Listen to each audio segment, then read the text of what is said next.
बेटा ऐसा नहीं करना, मेरी बात सुनो।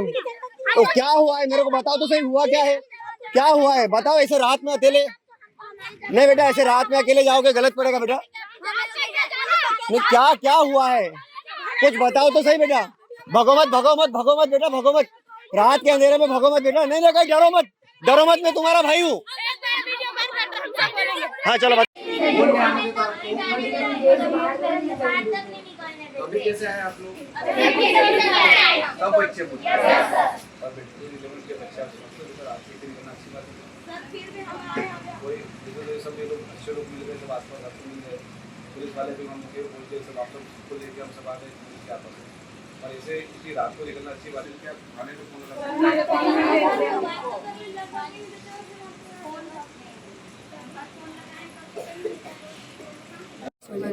क्या क्या दिक्कत थी बेटा आज रात में ऐसे 10:30 बजे रात को भग के आना पड़ा बेटा? सर हमको हॉस्टल हमारा भवन चाहिए और मतलब खाने पीने की दिक्कत भी बहुत ज़्यादा है। और हॉस्टल में मतलब 50 लड़कियों का रहने का है और मतलब 140 लड़कियाँ रह रही वहाँ पे रह नहीं पाती है। लेकिन बेटा ऐसे रात में अचानक से 10:30 बजे खिड़की से कूद कर भाग के आना कहीं ना कहीं बड़ी बात होगी। लेकिन हमको मतलब निकलने गेट से बाहर नहीं होने देते, लेकिन हम इसलिए हमने खिड़की का मतलब एक वो तार है ना वो तोड़ के आए हम बाउंड्री। बेटा लेकिन ये तो गलत बात है, ऐसे रात में नहीं आना, किसी को सूचना देना था ना बेटा। गलत बात है लेकिन फिर भी हमारे साथ इतना अन्याय हो रहा, फिर भी हमको आना पड़ा। ठीक है बेटा। हम कोई जग जाएगा कोई उठ जाएगा, फिर भी हम अगर आप मतलब जो नहीं लेके आते फिर भी हम आते, भले पैदल आ जाते, कोई नहीं लेके आता फिर भी हम आ जाते। धार जिले की निसरपुर में माता शबरी आवासीय कन्या शिक्षा परिसर में छात्रावास की व्यवस्थाओं को लेकर उस समय हड़कंप मच गया जब बीती रात करीब 10 बजे 91 छात्राओं में से लगभग 40 छात्राएं खिड़की से निकलकर कुक्षी थाने की ओर पैदल रवाना हो गई। रात के अंधेरे में बड़ी संख्या में छात्राओं को सड़क पर पैदल जाते देख स्थानीय लोगों में भी चिंता की स्थिति बनी रही।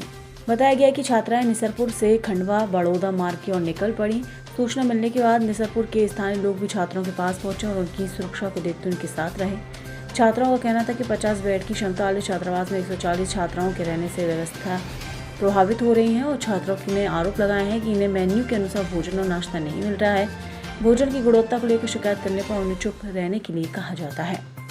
छात्राओं ने ये भी आरोप लगाया है कि जब अधिकारी निरीक्षण के लिए आते हैं उस दिन भोजन व्यवस्था ठीक रहती है, बाद में स्थिति पहले जैसी हो जाती है। व्यवस्थाओं से परेशान होकर उन्हें रात में ये कदम उठाने के लिए मजबूर होना पड़ा। थाने की ओर जाते समय एक छात्रा की तबीयत बिगड़ी जिसे तत्काल कुक्षी का हॉस्पिटल में भर्ती कराया गया, जहां उसका प्राथमिक उपचार शुरू किया गया। वहीं बाकी छात्राएं आगे बढ़कर थाने पहुंची।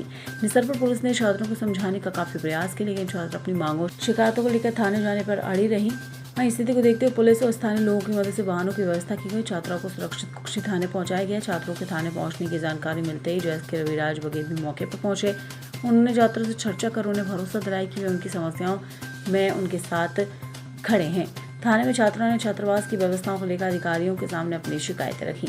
मौके पर तहसीलदार प्रवीण पाटीदार, एसडीओपी सुनील गुप्ता, टीआई दीपक चौहान, चौकी प्रभारी भुवन सिंह चौहान सहित अन्य अधिकारी पहुंचे। छात्रों की समस्या सुनी। अधिकारियों ने छात्रों का आश्वासन दिया कि सुबह एसडीएम के साथ छात्रावास पहुंचकर मौके व्यवस्थाओं का निरीक्षण किया जाएगा और छात्रों की शिकायतों की जानकारी ली जाएगी। जैस के रविराज बघेल ने भी छात्राओं के साथ खड़े रहने की बात कर धरना आंदोलन की चेतावनी दी। साथ ही वार्डन को छात्राओं पर किसी प्रकार का दबाव नहीं बनाने की हिदायत देने की बात भी कही। बाद में पुलिस प्रशासन और स्थानीय लोगों के वाहनों की मदद से छात्राओं को वापस छात्रावास पहुंचाया गया। मेरा नाम रवीना बानिया है और खाने चावल में कीड़े निकलते हैं और दाल और सब्जी पूरी पानी की पानी बनती। रोज सब्जी नहीं बनती है, शाम को सब्जी बनती तो दाल नहीं बनती और सुबह दाल बनती तो शाम को सब्जी नहीं बनती है। और रोटी भी जली भी बनती, कच्ची बनती। और जो चपड़ासी है वो भी भेदभाव करते। उनकी जो लड़कियां हैं उनको अच्छे से देते खाने को और हमको नहीं देते अच्छे से। और आज शाम को दीदी हम मैम के पास घूमने जाने का पूछे तो मैम यूँ बोले तुम चले जाओ, परिसर वाली को मत ले जाओ। और शौचालय की बहुत दिक्कत आती। शाम को कभी नाश्ता मिलता तो नहीं मिलता है, किसी किसी को पेट भर के खाना भी नहीं मिलता है। रोटियां कम पड़ जाती है, चावल कम पड़ जाते हैं। परमल शाम को परमल देते तो उसमें भी सेव नहीं रहते, बस परमल ही मिलता हमको, दूसरा कुछ भी नहीं मिलता। पोहे में भी सेव नहीं रहते हैं और पोहे में धंधुरे भी निकलते हैं, वो भी जिंदे निकलते हैं, वो भी निकाल। अगर हम चपरासी उनको बोलते तो वो बोलते तुम खा लो, दूसरे को मत बोलो। छात्रावास का क्या मामला था जिसके चलते आज कई बच्चियां खिड़की से निकलते हुए पैदल चलते रास्ते में आई है इतने अंधेरे में, और अभी 1 बज रही है, कुक्षी थाने पर बैठे हैं, क्या है पूरी बात? देखिए, ये निसरपुर माता सबरी आश्रम की ये बालिका की छात्रावास की ये बालिकाएं हैं। ये करीब 40 बालिकाएं हैं जो निसरपुर से आज करीब यहाँ पे 10 किलोमीटर पैदल अपनी समस्याओं को लेकर यहाँ पर आई है। और एक और पूरे प्रदेश में माननीय मुख्यमंत्री जी कहते हैं कि बेटी बचाओ बेटी पढ़ाओ का नारा देते हैं, और आप देखिए कि नन्ही छोटी छोटी बालिकाएं कितनी परेशान होकर रात के 1 बजे थाना परिसर में आई है, क्योंकि कहीं ना कहीं ये प्रताड़ित है। जहां अगर 50 सीटर हॉस्टल में 140 छात्राओं को रखा जा रहा है, तो क्या ये प्रदेश में किस प्रकार का विकास है? इस प्रकार से भेड़ बकरियों की तरह इन बालिकाओं को ठूसा जा रहा है, तो क्या इनकी कोई कीमत नहीं है?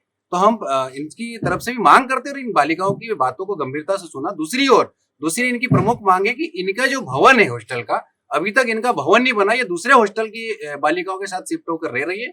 तीसरी चीज इनकी आई है कि इनको ना स्टेशनरी प्रोवाइड हुई है, ना इनको कोई उचित सुविधाएं मिल रही है, और इनके जो खाने की जो सामग्री है उसमें कहीं ना कहीं इल्लियां मिल रही, कहीं तंदूरी मिल रही, इस प्रकार से चीजें मिल रही, ना इनको उचित मात्रा में इनको भोजन मिल रहा है। और जब इनको भोजन की बात है तो वहाँ के अधीक्षिका और वहाँ के जितने भी जो वार्ड बॉय है और उनके द्वारा भी इनको अपशब्द कहे जा रहे हैं, उनको प्रताड़ित किया जा रहा है। तो हम मांग करते हैं माननीय SDM साहब से और तहसीलदार साहब ने, SDOP साहब और थाना प्रभारी महोदय, इन लोगों ने सब इनकी समस्या को सुना, हमने उनके समक्ष इनकी समस्या रखी, बालिकाओं ने बात रखी, और हमने इनको ये आश्वस्त किया है इन बालिकाओं की अगर समस्याओं का निराकरण नहीं होगा तो हम लोग मिलकर हम लोग इनके साथ वहीं बैठेंगे और वहीं हम लोग हॉस्टल के बाहर रहेंगे।